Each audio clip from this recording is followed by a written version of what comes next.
한나가 이런 고백을 통해서 응답받고 난 다음에 애를 낳았을 때 2절에 2절에 뭐라고 합니까? 내 마음이 여호와로 말미암아 즐거워하며 내 뿔이 여호와로 말미암아 높아졌으며 내 입이 내 원수들을 향하여 크게 열렸으니 이는 내가 주의 구원으로 말미암아 기뻐함이니이다.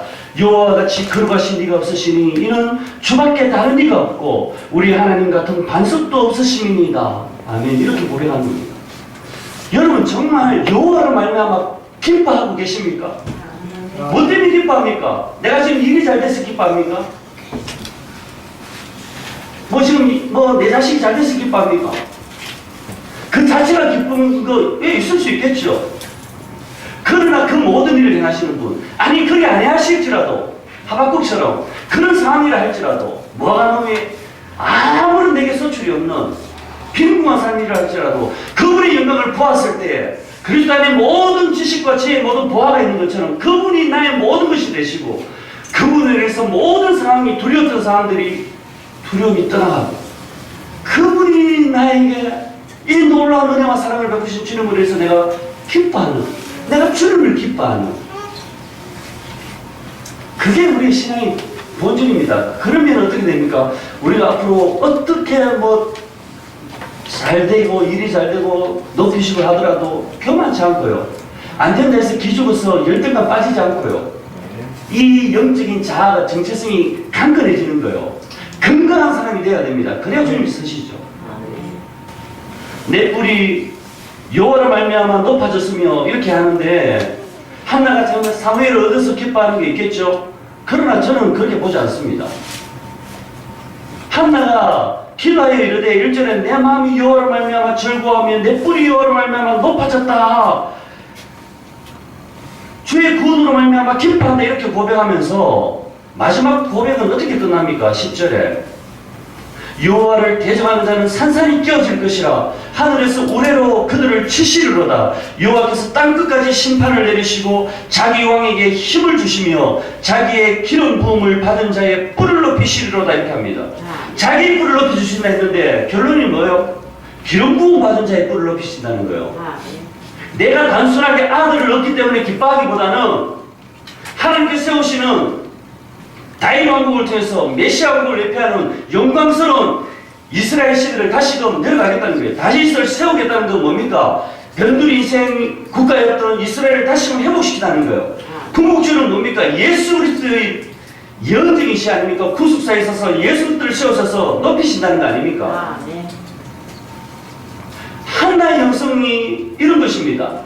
고통 가운데 부르짖어서 회복의 은혜를 주님께 주셨을 때 여호와 하나님을 진실로 기뻐하며 그걸로 즐거워하는 거예요. 다른 조건이 아니에요. 사무엘을 그렇게 기뻐하는 거 아닙니다. 둘째는 뭡니까? 그 민족이 변두리 국가로 전락해서 블레셋에서 그냥 농락당하는 법대주서도 빼앗겨버리는 하나님의 말씀이 희게 해져버리는 이 처참한 상황 가운데서 다시금 하나님의 종을 세우셔서 다시금 이스라엘 이 민족을 회복시키신다. 그 민족을 품는 여인 아닙니까? 그뿐 아니라 궁극적으로는 메시아를 통해서 열방이 주님께 돌아오게 하는 이 놀라운 예시를 선포하면서 그 자체를 결론으로 노래하고 있는 것입니다. 이 한나의 영성, 이 마음을 다시금 우리가 2017년을 달려가는 이 시점에 새롭게 마음을 가지고 이런 비전, 이 한나의 영성을, 이 기도의 영성을 가지고 일어나심으로 말미암아 우리 사무엘처럼 위대한 기도의 사람, 모세에 이어서 새로운 시대를 열어가는 위대한 용도자, 그걸 통해서 다윗에게 기름 부으셔서 일어나게 하셨던 것처럼 여러분들의 기도를 통해서 우리의 청년들, 청소년들, 우리 다음 세대가 다른 세대가 아니라 거룩한 부흥의 세대로 다음 세대가 하나님의 군대로 일어나고 우리 주님 다시 오시는 그것을 우리가 맞이할 수 있는 그런 은혜로 나갔으면 좋겠습니다. 아멘.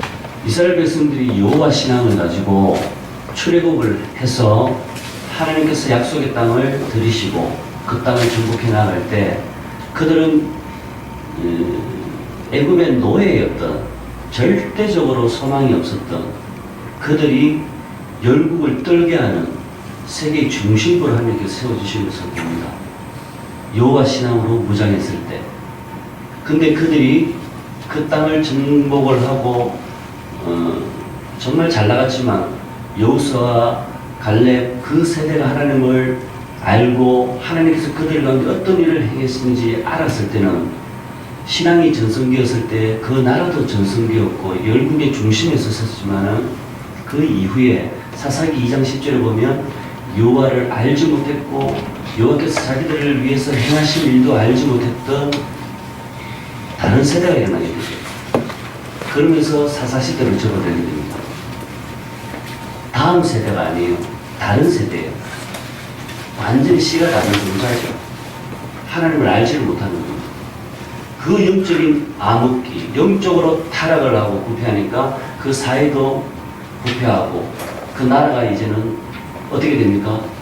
열국의 노예였던 것들이 열국의 중심부에 섰다가 여호와 신앙이 완전히 부패해 버리니까 다시는 변들로 전락을 하게 된 거죠. 그래서 어떻게 됩니까? 블레셋에게도 늘 당하는 거예요.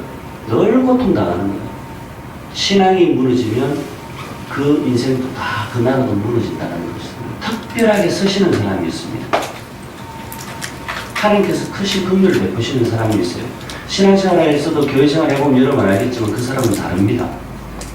생각이 다르고요. 그 사람의 마인드가 다르고 말이 다릅니다. 그 사람의 삶이 주님으로 인해서 완전히 변화받았고 그 주님을 지극히 경외하면서 삶의 열매가 삶에 살아가는 방식이 다릅니다. 하나님께서는 하나님의 은혜를 믿고 정말 하나님을 경외하고 이런 행동이 하나님의 말씀대로 그대로 준행하는 사람들, 특별하게 그 사람들을 쓰시는 사람입니다. 그럼 그냥 교회생활하는 거 구원받은 거하고 다른 것입니다. 여러분 행동에 하나님께서 보시기에 좋았더라 할 만한 삶이 있기를 저와 여러분 가운데 은혜가 있기를 소원합니다. 아멘. 행동을 따라보시는 하나님인데 오늘 본문의 말씀을 통해서 한번 비교를 한번 해볼까요? 11절 12절에 보시면 2장 11절 12절 엘가나는 라마에 자기 집으로 돌아가고 그 아이는 제사장 엘리 앞에서 여호와를 섬기니라. 그 아이는 사무엘이죠. 한나가 서원을 해서 아들을 받았는데 드렸어요. 바쳤어요. 그는 엘리 앞에서 여호와를 섬기니라. 그러면서 곧바로 12절에 뭐라고 합니까? 엘리의 아들들은 행실이 나빠 여호와를 알지 못하더라. 행실이 나쁜 거예요. 왜 이렇게 나쁠까요? 하나님을 알지 못하니까요. 하나님을 알지 못하니까 하나님이란 존재를 인정하지 않습니다. 우습게 얘기죠. 하나님이란 존재를 두려워하지 않습니다. 그들이 제사를 멸시하고 함부로 그 회막에서 수정되는 여인들과 엄난한 짓을 하면서 하나님의 법궤를 가지고 마음대로 이용을 하고 함부로 이들이 하는 행동을 보면 기가 막히죠. 25절 26절에도 대조되어 있는데요. 25절 중반절에 보면 그들이 자기 아버지의 말을 듣지 아니하였으니 이는 여호와께서 그들을 죽이기로 뜻하셨습니다. 이제 더 이상 안 되는 겁니다. 하나님께서 죽이기로 뜻하셨는데 반대로 아이 사무엘이 점점 자라매 여호와와 사람들에게 은총을 더욱 받더라 이렇게 말씀합니다. 마치 예수님처럼 자랄 때 그 키가 자라고 지혜가 자라고 하나님과 사람들에게 은총을 받는 것처럼 이 사무엘이 지금 자라나고 있는 것입니다. 너무나 이렇게 차이 나지 않습니까? 하나님의 은혜를 이렇게 볼 수 있는 게 엘리 제사장도 영적으로 둔감해 버린. 그래서 그 아들들도 홈리와 베나스는 너무나 불량자와 같이 이렇게 행동을 하는데 그 어린 사무엘이 그 안에서 지금 자라고 있단 말이에요. 엄마 아버지 밑에서 자라는 것도 아니고. 그런데 이렇게 예쁘게 자라는 거 보면 야 사무엘은 우리와 이렇게 근본적으로 다른 사람 아닐까 이런 생각을 했을지 모르겠지만 한나가 노래한 거 9절에 보면 이렇게 말씀합니다. 그가 그의 거룩한 자들의 발을 지키실 것이요 악인들을 흑암 중에서 잠잠하게 하시리니 힘으로는 이길 사람이 없음이로다. 어떻게 해요? 그가 그의 거룩한 자들의 발을 지키실 것이다 이렇게 말씀합니다. 하나님께서 은혜를 주셔서 하나님의 영광을 위해서 서시기 위해서 구별하신 거룩한 자들은 하나님께서 지켜주신다는 거예요. 발을 지키신다는 겁니다. 발이 미끄러지면 어떻게 됩니까? 넘어지면 어떻게 됩니까? 실족하고 넘어지는 패할 수밖에 없는 그걸 하나님께서 막아주신다는 겁니다. 그러니까 그렇게 열악한 가운데서 사무엘이 자랐지만 어떻게 해요? 너무나 위대한 하나님의 사람으로 자라는 것이 있지 않습니까? 그러니까 어떤 상황이 그리고 어떤 사람이 그런 것들 때문에 내가 이렇게 되었다. 그건 말이 안 되는 거예요. 오히려 정말 열악한 가운데서 더 위대한 사람이 나타나시는 겁니다. 중요한 건 내가 하나님 앞에 어떻게 반응하는 거예요. 남을 탓하고 환경을 탓하고 그건 절대 그거는 건강한 신앙은 아닙니다. 그 모든 것을 허락하신 것은 하나님이기 때문에 그 모든 것을 감사함으로 받으면 버릴 것이 없고 선한 것입니다. 그 모든 것을 통해서 내가 하나님의 사람으로 온전히 빚어지는 거예요. 태어난 출생부터 나는 너무나 좋지 않은 출생이었다. 부모님들 알지도 못한다. 어떠한 열악한 가운데 태어나고 자라는 상황이 어떠한 상황이라 할지라도 그 모든 상황 가운데서 주님 만나게 되면 그 모든 최악의 상황들이 나에게 최상의 조건으로 바뀌어버립니다. 그것 때문에 주님 경험하게 되고 그런 것 때문에 주님 앞에 거룩한 자들로 구별되어 연단받으면서 자라는 거 아니겠습니까? 이 사무엘처럼. 이 둘의 행실을 비교를 이렇게 말씀을 드렸는데 결론적인 어떤 말씀은 이거라고 생각합니다. 30절에 보면 중반절에 보면 이렇게 나옵니다. 나를 존중히 여기는 자를 내가 존중히 여기고 나를 멸시하는 자를 내가 경멸하리라. 우리는 정말 하나님 존중히 여깁니다.